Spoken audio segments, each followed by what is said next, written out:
O capitalismo é um sistema que não premia o mérito. No capitalismo, tendencialmente, se dá bem aquele que passa os outros para trás, que tira vantagem, que dá curva, que mente, entende? O mais bem adaptado no capitalismo é aquele que faz melhor isso, que pisa na cabeça do coleguinha para ganhar promoção, que ferra com a vida dos outros para se dar bem, que dorme de noite mesmo sabendo que fez mal para um monte de gente. Esse é o indivíduo bem adaptado ao capitalismo.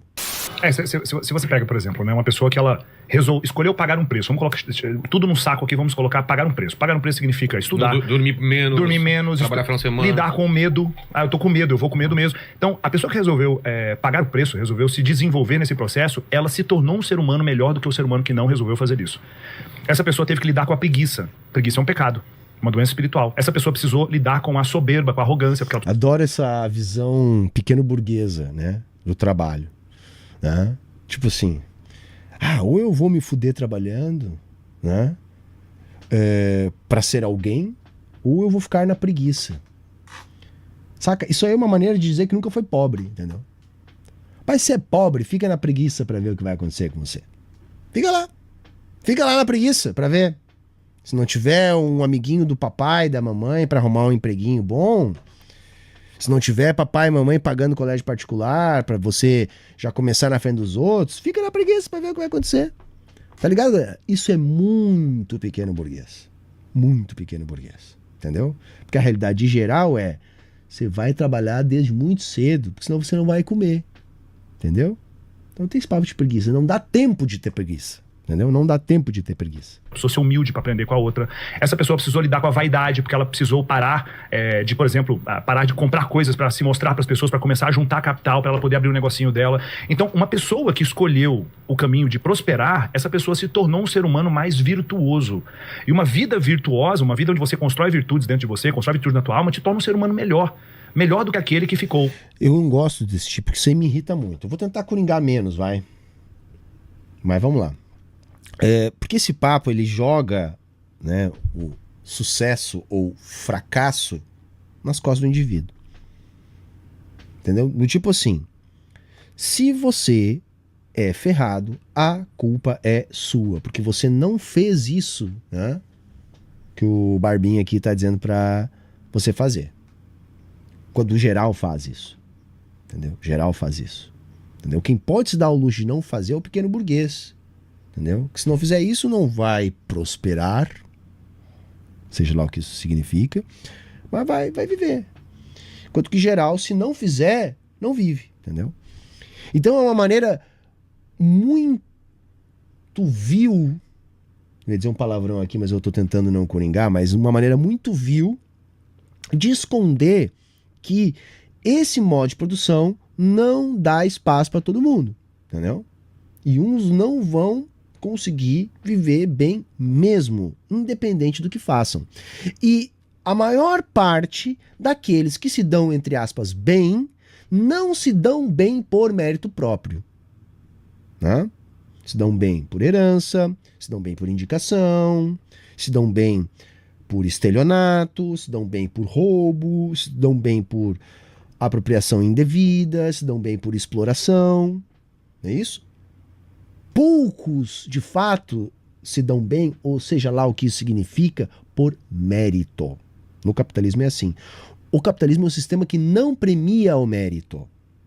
No capitalismo, tendencialmente, se dá bem aquele que é pau no cu, que passa os outros para trás, que tira vantagem, que dá curva, que mente, entende? O mais bem adaptado no capitalismo é aquele que faz melhor isso, que pisa na cabeça do coleguinha para ganhar promoção, que ferra com a vida dos outros para se dar bem, que dorme de noite mesmo sabendo que fez mal para um monte de gente. Esse é o indivíduo bem adaptado ao capitalismo. Tá? Esse é o que tem mais chance, né, de, entre aspas, prosperar, né, sem ter as ferramentas, ou não tendo totalmente as ferramentas que fazem com que as pessoas, mais uma vez, entre aspas, prosperem, que é basicamente herança. Né? QI, no sentido de quem indica, não é isso? na preguiça, que ficou na soberba, que ficou na sua vaidade.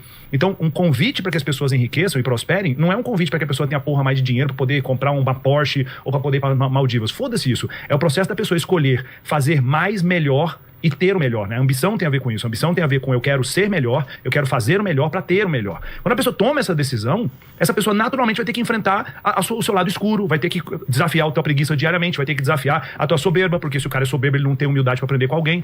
E aí quando você chega num determinado nível financeiro, você se pergunta, como é que eu faço para fazer o dobro de dinheiro disso? Mas não tem nada a ver com dinheiro, é só os desafios envolvidos. Por exemplo, eu era um cara que eu fazia um nível de dinheiro quando eu tinha uma pessoa na minha equipe. A gente tem hoje 160 colaboradores. A gente acabou de inaugurar nossa sede, pegamos um andar inteiro num prédio ali, né? Gastamos, sei lá, quase 4 milhões de reais na obra para botar a galera num lugar legal para trabalhar. E aí o que eu preciso? Eu precisei aprender a liderar. Eu não gostava de liderar, eu odiava liderar pessoas, eu odiava ter que conversar com o colaborador. Só que para eu chegar lá, eu tive que desenvolver essa virtude.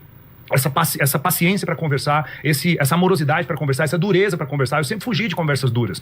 E só para eu prosperar, eu tive que enfrentar conversas duras. Só que imagina que eu falo assim, não, eu vou ficar aqui, eu vou me apequenar porque aqui é mais confortável. Esse cara não tá enfrentando a sua não virtude. Não, você só tava tentando administrar o seu negócio, entendeu? Só isso. Se você tem 100 pessoas trabalhando para você, você vai ganhar mais, né? Porque cada uma das pessoas se paga e ainda te dá lucro, tá?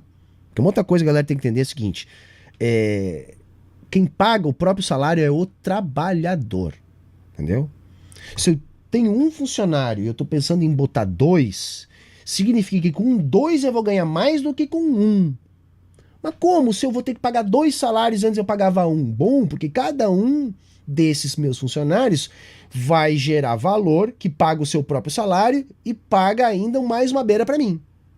Então se você tinha 100 funcionários e tá querendo não quebrar, você tem que administrar o seu negócio para poder fazer cada um desses 100 ganhar dinheiro para você e para você pagar eles mesmo, tá? Isso aí é uma coisa que todo mundo tem que entender para desmistificar a bobagem que os liberais falam que o empresário gera emprego. Ah, você não teria onde trabalhar. Ah, você deve o seu emprego. Você não deve porra nenhuma. Existe uma estrutura capitalista que faz com que só quem detém meio de produção tenha condição de ofertar um posto de trabalho, porque detém o meio de produção. Agora, o valor do seu salário é produzido por você. Porque se você não produzir o valor do seu salário, você vai pra rua, o cara não te contrata. Eu não vou ampliar o número de funcionário que eu tenho de 2 para 3 se eu não tiver a perspectiva de ganhar mais do que eu ganho com 2. Mesmo pagando um salário a mais para esse terceiro. Tá? E dessa forma ele não enriquece. Então o jogo de buscar ser mais ambicioso na vida, que é o fazer melhor, né, fazer mais e ter mais, ele passa por desafiar a pessoa a se tornar um ser humano melhor. Então... E tem mais uma outra coisa. De fato não é só sobre dinheiro, é sobre poder. Poder, entende? Porque a partir de determinada renda, a sua questão não é mais o consumo, entendeu? Você já tem, para ter acesso a consumo daquilo do bom que o capitalismo pode te oferecer. Mas por que você segue querendo mais? Porque você quer mais poder político. E o ganho de poder político deriva do ganho de poder econômico. Então você vai querer mais dinheiro para ter mais poder. E quanto mais poder você tiver, eu estou falando de poder político, mais influência sobre os rumos das relações de produção você vai ter. Ou seja, você acaba tendencialmente tendo mais condições de defender a estrutura que faz com que você tenha esse privilégio. Em outras palavras, o que a gente pode dizer é o seguinte, olha, um cara que tem um patrimônio de 50 bilhões de dólares, ele já pode comprar tudo. Mas por que ele continua lutando para ter 100 bilhões de dólares? Porque com 100 bilhões de dólares, ele vai ter muito mais poder político do que com 50 bilhões de dólares. Entende? Quanto mais bilionário, mais poder político você tem. Tá? Isso é uma outra coisa que é importante a gente entender para não cair na conversa mole, por exemplo, desses ultraliberais, anarcapitalistas e coisas do tipo, que tentam separar Estado e mercado. Quem controla o Estado é quem tem poder político. E esse poder político vem do poder econômico, ou seja, vem do mercado. Então não há uma oposição entre Estado e mercado. Não. O Estado trabalha para o mercado. É isso.